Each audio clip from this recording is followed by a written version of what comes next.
because in a neurodivergent brain, they care, but there are some barriers like executive function, overwhelms. The partners might be missing each other in terms of understanding things from a neurological lens. And what this means is that success in relationships is built on translating things through this neurological lens instead of trying to fix them. Understanding someone's functioning, how they learn, how they communicate, and when they've been burned out, and being attuned with one another. Considering that everyone has the right intent, the intentions, and then consider how to make some shifts and if that's even a possibility. And in some cases, it is a possibility and it doesn't lead to divorce or separation. But there might be people, they don't even realize that they fall under this neurodivergent category.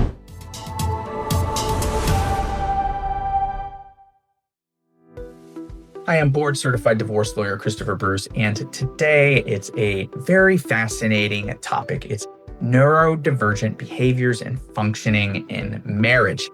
Everybody is different. We're all special snowflakes, but being in a relationship with somebody that falls into the category of neurodivergent can present a unique set of challenges. So what are those challenges? How do you deal with them? Tiffany Yaker and I, she's a therapist in East Boca Raton, Florida, who focuses almost exclusively on this stuff in her practice, took me through all of those things. If you keep watching, you're going to learn what is neurodivergent behavior, how does it come up in relationships, how is the neurodivergent spouse and the neurotypical spouse different, and the relationship, how are they both affected, and if you have some of these neurodivergent traits making the relationship suboptimal, how do you deal with it?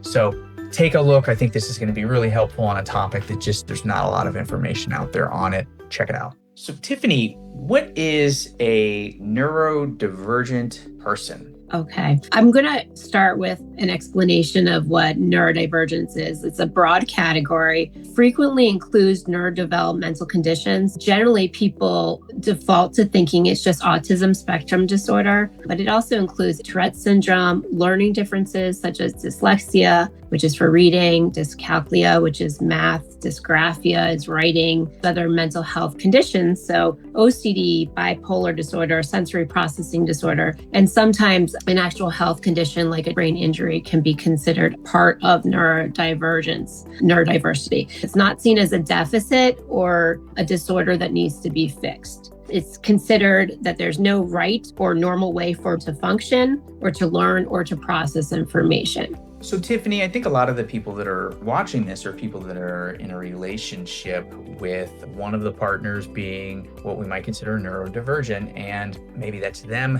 and maybe it's their partner, or they think it might be their partner. As to these types of relationships, they're not going optimally. Is it about a lack of love, or is it just about maybe a lack of capacity of the partner who might fit this neurodivergent profile to be able to give more in a certain situation? It's a really great question. To marriage, and when it comes to a neurodivergent marriage, it isn't so much about the love, it's about how you love. It's about capacity. And I'm passionate about this topic because we really need to be able to understand the type of love and how people show it in from different perspectives. A neurodivergent love is shown through distinct love languages. It's not a deficiency. It's someone who's uniquely wired, and they prioritize safety and comfort and connection. And it's all about having a shared understanding of how to go about that. How often are the behaviors of one person in a relationship interpreted maybe wrongly as a personality flaw or a personality issue instead of a nervous system issue or a capacity issue? It's a really great question because I want to go back to the idea of what neurodiversity is. Diverse range of all human minds. It's an umbrella term that includes neurotypical and neurodivergent individuals. To understand, a neurodivergent refers to a person whose brain functions and processes information in a way that diverges from what's considered typical. Neurotypical describes individuals whose brain is developed and functioning aligned with what the societal norms are and expectations. To answer your question, the nervous system limits are more about a biological boundary of your brain. And I know it's very involved in terms of this response because there is a big clinical aspect of it. But the nervous system creates these limits, which are considered pretty much like an overload, where somebody could be interpreted as being difficult or being lazy, and that it could come across as a personality flaw, which could lead to shame. It's a really important because this is considering your partner and whether or not they're doing these things intentionally. I want to talk a little bit about the concept of capacity fluctuation, and that's a little bit of a mouthful, but based on my research, this is really kind of meaning why somebody inconsistent. It doesn't necessarily mean they're an inconsiderate person. I think the goal with our talk here is, besides bringing awareness to these concepts, people might want to recognize them. It's to help people from misinterpreting their spouse in relationships or a friend so that they have better relationships. And if you could, Tiffany, help address the concept of how can a neurodivergent person seem fine one day and then the next day it's like you're dealing with a different person? Yeah. A neurodivergent could be inconsistent, but from this hardware issue rather than a character software deficit. We think about something that's called executive function, which is like the on-off switch for starting tasks or initiate. Someone can be physically stuck regardless of how much someone cares about the outcome. A task on a Tuesday can be physically impossible on a Wednesday because of sensory overload or burnout. That out of sight, out of mind that can apply to tasks, and forgetting to reply to a simple task isn't a lack of love, for example. It's a lack of that mental ping that brings us back to the task that you need to focus on. Then there's these concepts that a partner could seem like they're very hyper-focused or locked into a project. And why can they be so focused and on top of this and then have a total loss of time and awareness? It can make somebody seem like they're very absent-minded, and that can really create this kind of disconnect between partnering. Tiffany, how do things like sleep, masking, sensory load affect somebody's ability to be available to their partner in a relationship? It's a great question, and it is a little bit more involved because they're of neurodivergent behavior, which is considered masking. It's called masking. And what that means is that there's this conscious and unconscious suppression of these traits, sensory sensitivities, or the direct communication styles. And they want to appear more neurotypical or more easy to love. Someone who's masking wants to avoid rejection or judgment or being perceived as difficult. When the nervous system is overwhelmed by noises or lights or even a partner's touch, it can enter into a fight or flight or freeze state. The brain is shifting away from the resources of social connection and towards survival mode. Stress and sleep and sensory load affects a relationship because some people hit a capacity and they need a little bit of a timeout. All right, and I'd be a pretty relaxed person. I like to wear my fishing or hiking clothes, flip-flops. Every now and then, as a divorce litigator, I need to put on my suit. I need to be exceptionally formal. I need to be in a trial. I have to be able to interact with the judge in a way to where if I'm told things I disagree with, I have to internalize what's going on. I have to appear strong for the client, sometimes confrontational with the other person. I have to make the client throughout the process feel safe, secure, confident. When I leave the courthouse and get in my truck, I'm zapped because that really forced me to burn a lot of fuel inside me. Are we kind of talking about something similar here? Yeah. I get home right after a trial. I've learned how to deal with it now after a career doing it, to where I'm a pleasant person when I finally get home. But in the past, it was harder. Is that kind of the same thing? The burnout, yes.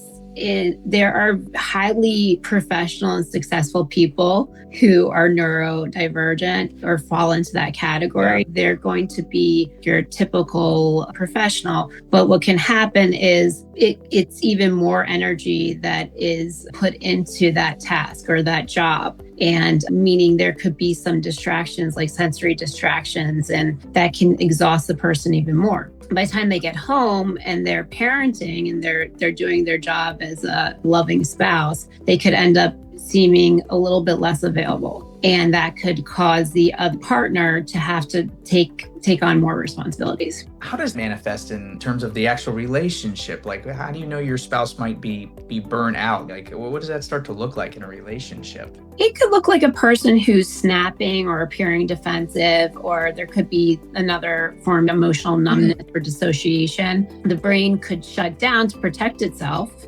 And it can look like somebody who's not available, maybe a flat voice or reduced eye contact. They could seem foggy. They could just have a lack of an emotional presence. And it can look like increased irritability. Small requests and even gentle touches can feel like additional threats to an already maxed out system. All right, and I want to talk a little bit about if maybe somebody's identifying, maybe they think they might have some of these neurodivergent traits and they're getting near burnout. And I know when I used to try cases, it would make me sometimes a very miserable person. And over the years in the office, I've been very lucky, and you met some of these people. You've came in-house and given a presentation for us. Even over time, I've built a team around me. It's not all on me. And I finished a 6-day trial about a month ago now. My wife's like, I wouldn't even have known you were in trial if you weren't wearing your suit, every morning when you got up. Those are strategies I use, but for people that maybe they do have a form of functioning autism or one of these other traits, any strategies for them or maybe their partner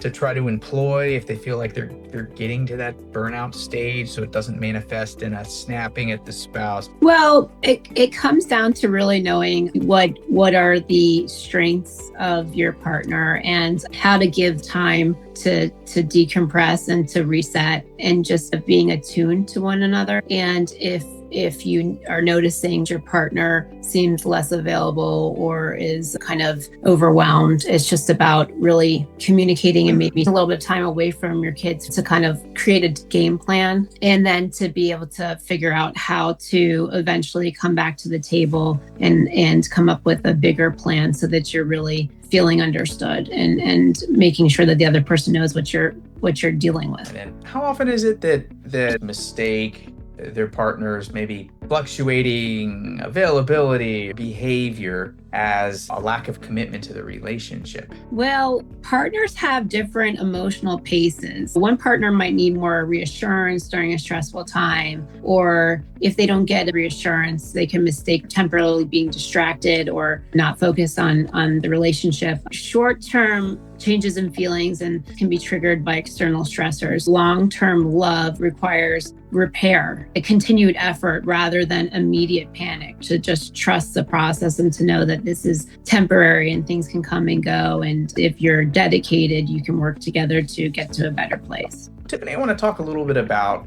conflict in relationships with a divergent spouse. Okay. How does it play out? It can play out in a way that appears to be a total shutdown from the other partner and a lack of availability. The shutdown can be very physiological. It could appear like just somebody that's very unavailable. It's really happening within the body, where the fight or flight mode, where they're just trying to remain feeling safe in the relationship and in the partnership. There can become defensiveness and a misunderstanding. And it is a little bit complicated the way that I'm describing this, but it is involved. And as we keep talking about this, I'll try to simplify it more and more. They're kind of escalating things, and you have the other person basically recoiling in the relationship, shutting down almost when there's a conflict situation. Yeah, there's something called an attachment style, and this, what you're referring to, is a dynamic that is pretty classic that can relate to one person being very anxious and one person maybe appearing more avoidant.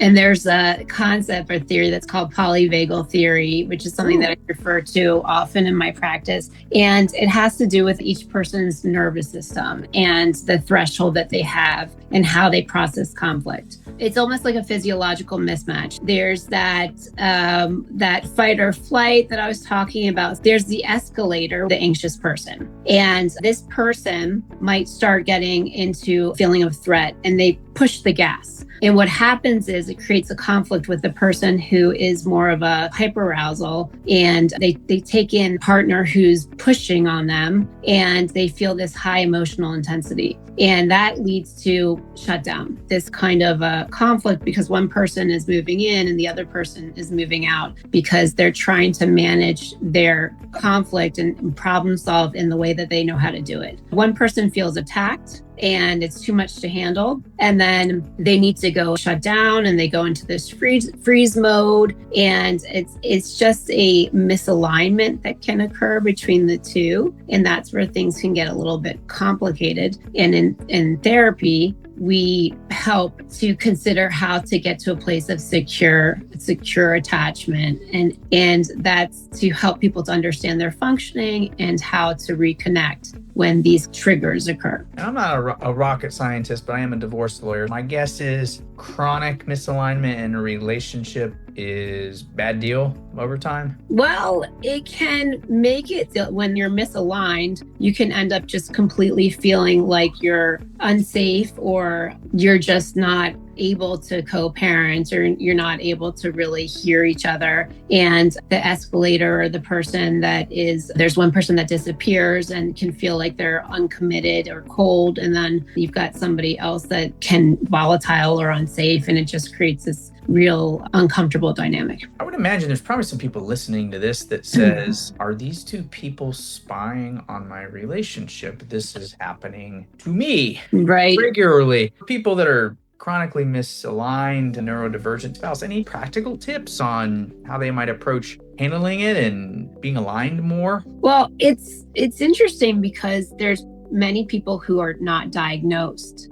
I find that there are parents, I work with all different age groups, and I find that some of the parents are trying to understand their kids and their functioning. They start thinking about their own functioning. And then they start considering, okay, well, we're getting help for our child. Maybe I need to get help myself. And that's when you have potentially a relationship that can really build and go in the right direction. It's just that as an adult, we get in our ways. And if you have an open mind, a growth mindset, you might be able to make some adjustments and start self-reflecting. Talk a little bit about maybe identity erosion. When you go into that manager or parent rather than a spouse, it can create a damaging dynamic. It could be executive functioning. The neurotypical person could take on the mental load of the planning and the reminding and the decision making, and the neurodivergent partner could become more passive and reliant on their spouse to handle responsibilities, including the parenting. And this can become very exhausting for the person who's managing. How does the neurodivergent partner or spouse, I imagine it's not very inspiring. Yeah, being corrected or,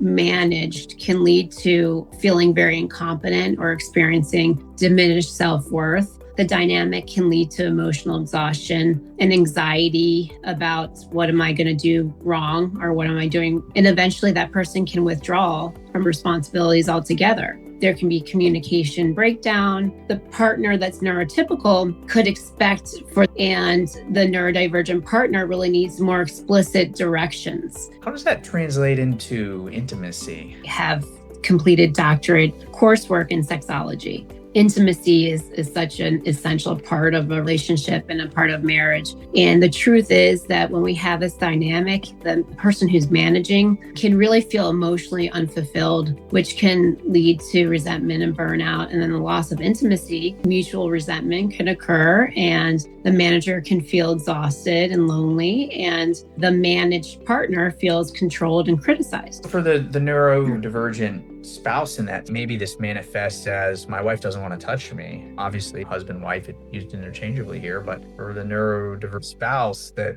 wants to have their be more intimate with their neurotypical partner, I mean, what are the things they should be thinking about here? Well, where people are stuck and they knew what to do, they would obviously do it. What it means is that you have to take that pride and turn to somebody, and turn to a neutral person and possibly say, maybe we should get some help with this, and let's be open to guidance and then to be able to hear one another. Because usually it's deeper rooted issues. could go into therapy. And yes, there's stuff related to the neurodivergent spouse and the neurotypical spouse and understanding the dynamics of it. People may change their mindset, but it could also be, hey, Mr. Smith, maybe you take the trash out, put your kids' appointments on the calendar, and go buy the groceries once a week. Your wife might respect you a little bit more. And it's not because the person's lazy by not doing those things, but they may just load they need to carry. It doesn't mean that they're not trying. Maybe there's just not enough direction. And it takes very courageous conversations to be able to sit down and say, specifically, if you start doing this, that would be so helpful. And let's figure out, share some of these responsibilities. And we want to get away from a transactional relationship,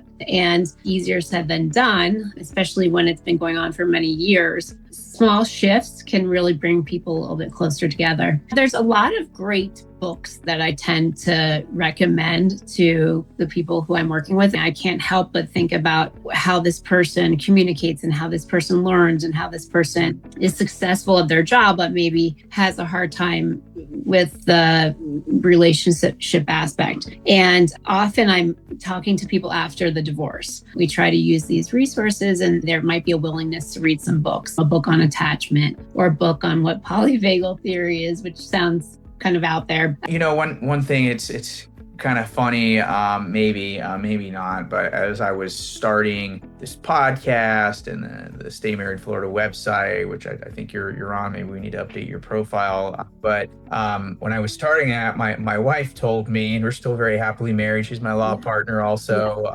smartest divorce lawyer I know. She's like, oh, you need to go read the 5 Love Languages book. And I kind of wonder now if she was telling me for other reasons, but I read it, or should I say I got the audio book because I had a long commute, and the guy had enough of a rednecky accent to where I found it halfway entertaining just to listen to the author or the reader's voice. I think it was like a Methodist preacher or something, so he had a commanding presence, but it was actually, it was kind of very interesting and quite useful. And I know that's probably it's really, it's a good. Oh, okay. My wife seems very clearly to be the type of person that she appreciates when I do things for her. I'll feed the cats, and she gets home, happy wife, happy life. Interesting. People are different, and understanding, gauge where my client might be in terms of how they think, how they feel appreciated, how they feel safe, which is all very important as they go through a divorce process. I'm leading them through. That stuff can be helpful. The 5 Love Languages is really, it's a great resource, because you could think about how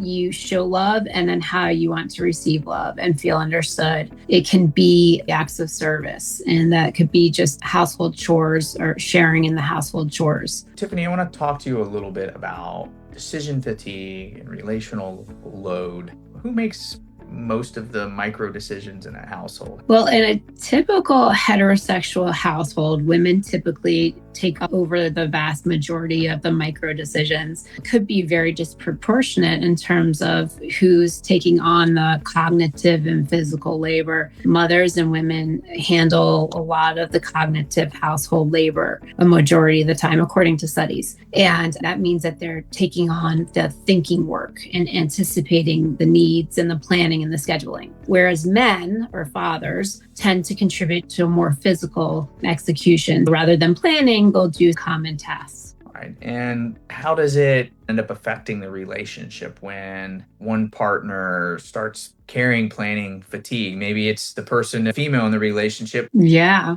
play out in terms of total fatigue, and that will shift the partnership in a relationship into more, like I think I mentioned, a transactional relationship, that manager-employee dynamic, and where one person is always on duty and the other person is just helping. But is there a way for a partner, say the partner is not the best at planning, is there a way to support that partner without it turning in supervision and getting to this loss of intimacy and all the things that can come from it? Is there a way to strike that balance? Turning inward and collaborate and understand each other, having a shared calendar and blocking off time. I love when couples are creating time to do check-ins meaning who's feeling like they're taking on more than the other and how could that be balanced. It sounds weird to have to schedule in a check-in. You are intentional with your time. That makes a lot of sense. One person might think that the time that you have with each other could be spent with friends, and another might want a partner that is neurodivergent might want a little bit more intimacy to stay away from all the other noise. Everybody knows their threshold. You have to understand when they've hit their limit and when they are needing to focus on what's best for themselves. Right. And I guess, to follow up on that, I mean, what do you mean by what you just said? Recognizing when you're at, your limit and doing what's best for yourself. I know that's very important. What are you getting at there? Well, I think you have to assess your capacity and when you have to decide, am I giving too much of myself? Am I losing sight of what's important to me or what I need in terms of a relationship and a marriage? And is this much larger than I could possibly take on? And is it too much energy that is being dedicated? Maybe it's one person's giving too much of themselves and they just don't feel like there's a partnership and they're just not getting enough back. I mean, I think from what you're saying, it's okay to recognize that too, and it's just like the neurodivergent, spouse may only have so much capacity to do certain things. I mean, really, we're talking about a spectrum, and we're talking about people. People, if just as the neurodivergent spouse only has so much capacity, it's not like anybody has unlimited capacity, and understanding that. And, if you put yourself in a chronic situation of being unhappy at the end of the day, if you want to boil it down, it's not going to be good for anyone. Obviously, I think you and I both agree it's very good to explore the things that a great therapist can offer, learning more about the situation, seeing how maybe the situation can be managed and improved, and the symptoms that come out of it that are the ones that are unacceptable, maybe they can be dealt with. And so sometimes it's practical fixes that are useful tools for enhancing any relationship, but some people it's just too much. Yeah. So I would imagine that a reasonably intelligent adult that might be on this neurodivergent side of the spectrum, so to speak, fit in there somewhere, might understand the concept that we're just talking about, and might start to develop maybe some internal shame or resentment of themselves. Am I guessing wrong here, or how does that play out? Yeah, that does play out that way. There can be some guilt that can be experienced. I've done something bad, shame, I'm broken. There can be an inner critic. Why can't I just be normal? I should be able to do this like everybody else. And there can be a replay in their minds of minor interactions is going to be rejected by their partner. And it can be like a cognitive loop that feels very different than a neurotypical guilt. And it's something that is probably hard for the neurodivergent adult to explain, but it can be experienced in a much different way than somebody who is neurotypical. It just continues to be reoccurring thought, and it could be very negative and maybe feels like there's not really a way out. Does shame lead to avoidant behaviors in a relationship, this withdrawing maybe that we were talking about a little bit earlier? Yes, absolutely. Because if you are avoiding, then it is a really common way of protecting yourself. It's used as a buffer to your ego against the pain of feeling inadequate. And it can be used like a shield as a survival tactic. And withdrawing creates this buffer zone where they can't be criticized and they don't have to participate in the planning and they can't be told that they've done something wrong.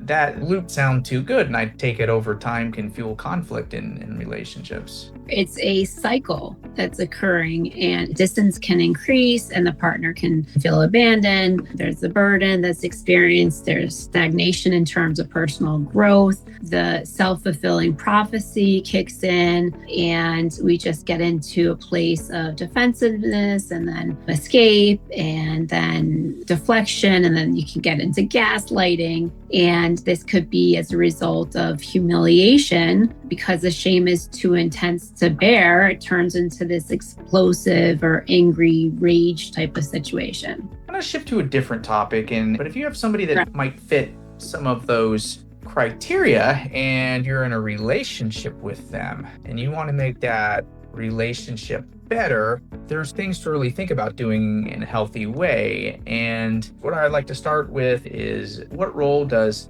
assessing the person's capacity? Yeah, it can be very positive. It is a mindset shift. It starts with, you have to start there because for a reason you believe in one another and you have to be able to look at them as equal. It's important to assess what the person can do, their capacity, versus whether they want to do that. When we recognize the capacity, we can make some changes. The person could be temporarily overwhelmed, but that doesn't mean that's going to be the same way forever. And if you know that it's going to come and go, then you can believe that the in the moment is not permanent. And that's a really important starting point, is believing that there's growth. A fixed mindset is when there's a lack of trust or belief that the other person can do anything and you'll just go ahead and do it for them. We want to move back into that belief, okay, this person is completely capable. I just have to really, really think about the fact that this might be a moment. There are moments when they're just not as receptive.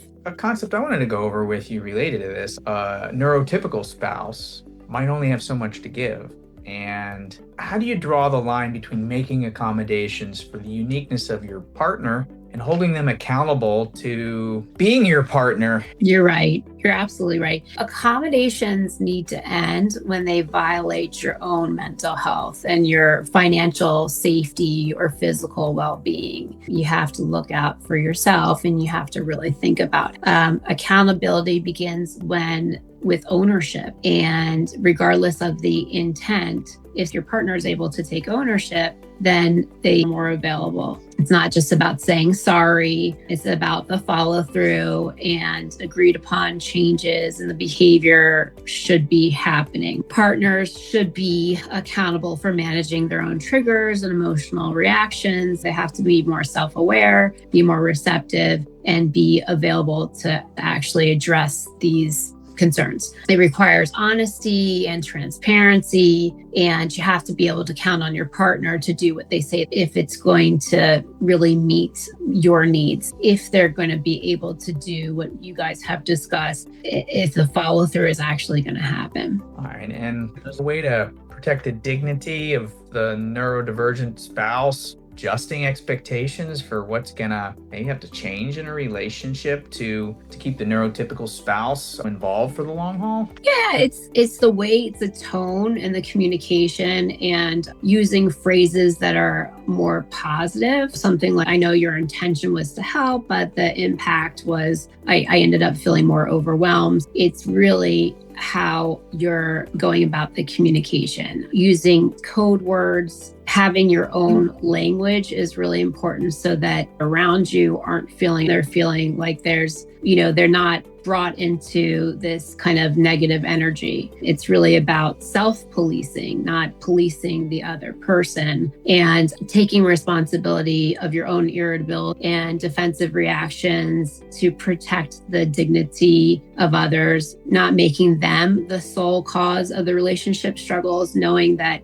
it's not just one person, it takes two. And it's just really thinking about the energy between the two people. We need to stay in the positive and in the area of gratitude as much as possible. It's easier said than done, but that is where the growth occurs, because if it's fixed, that means that you've already come to a conclusion and you don't believe. If it's growth, it means that you are going to be open-minded and you're going to approach things differently. Yeah, it makes me think inwardly about my own life, but she was good about bringing up, hey, here's how I feel. She was actually very helpful in me making the changes that kept her from feeling that way, thankfully only in certain very limited instances. Yeah, well, it is all about that a feeling of criticism, but when you get home, you really do have to approach in a way where you want to create a more positive dynamic. You need to be honest and willing. You don't have to take everything on. The big picture can be very overwhelming. And if you approach it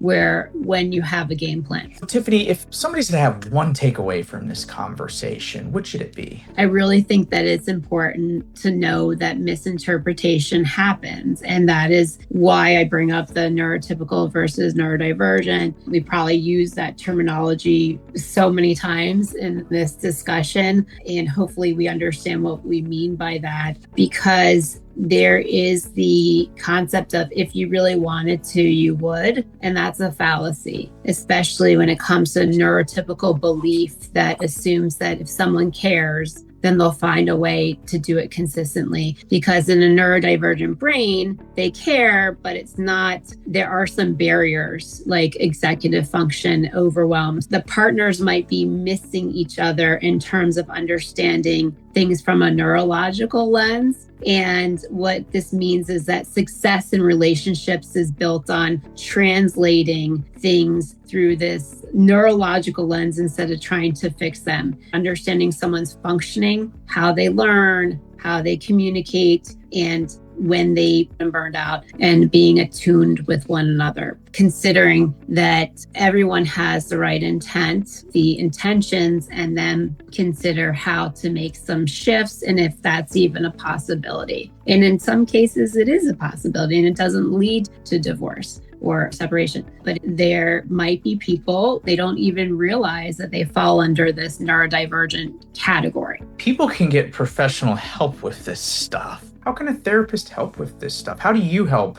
your clients, the couples that come to see you, the individuals, all of these challenges? Well, I often end up helping to create a treatment plan, which is more of an outline of how to make some changes in somebody's life. So I'm not looking for a label, but I am looking to help somebody to understand like what is causing them to function, or what is causing the conflict, and maybe to consider that they've been, maybe some of the things that they've been, it's more of a habit and is a part of who they are, can be broken in some areas, can be rebuilt, or can be improved or strengthened. So it has my approach. I've been doing family therapy, individual couples therapy in the area of really specializing in neurodiversity. Just turned out to be a specialty for me because I had such a passion of learning more. I brought in the doctorate aspect of it in terms of the coursework in sexology. I did that because I wanted to help marriages. I wanted to help couples. I wanted to help relationships. In terms of your